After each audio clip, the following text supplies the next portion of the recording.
For a nation that is afraid to let its people judge the truth and falsehood in an open market is a nation that is afraid of its people. Otherwise, dismiss anything else.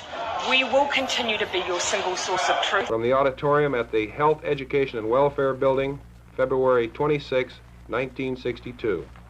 In 1946, the United Nations General Assembly passed a resolution reading in part, "Freedom of information is a fundamental human right and the touchstone of all the freedoms to which the United Nations is consecrated." This is our touchstone as well. This is the code of the voice of America. We welcome the view of others.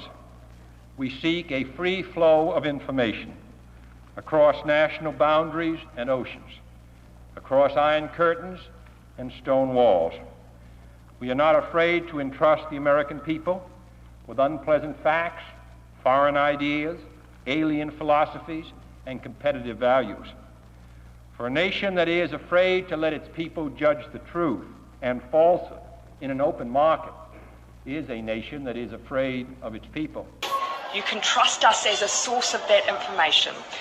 People who are vaccinated will still get COVID-19. It just means that they won't get sick and they won't die. You can also trust the Director General of Health and the Ministry of Health. Otherwise, dismiss anything else. We will continue to be your single source of truth. This will also be important in understanding more about mis- and disinformation online, a challenge that we must, as leaders, address. People who are vaccinated will still get COVID-19. It just means that they won't get sick and they won't die. I can say with complete certainty that we cannot ignore it.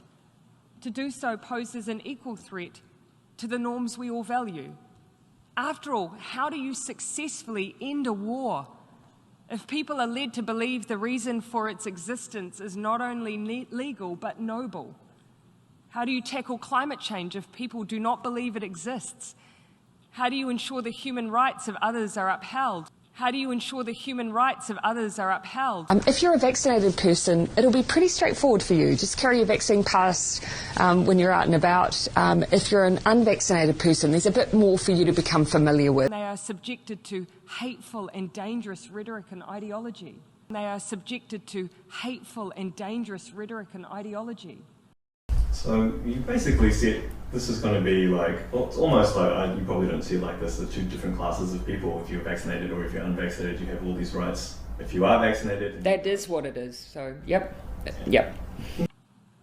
The weapons may be different, but the goals of those who perpetuate them is often the same: to cause chaos and reduce the ability of others to defend themselves, to disband communities, to collapse the collective strength of countries who work together. They all have been young global leaders of the World Economic Forum. Mm-hmm.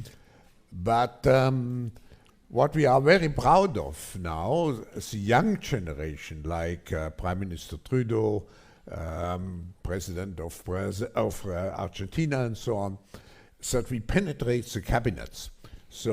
But there is cause for optimism, because for every new weapon we face, there is a new tool to overcome it. We will continue to be your single source of truth. We have the means. We just need the collective will.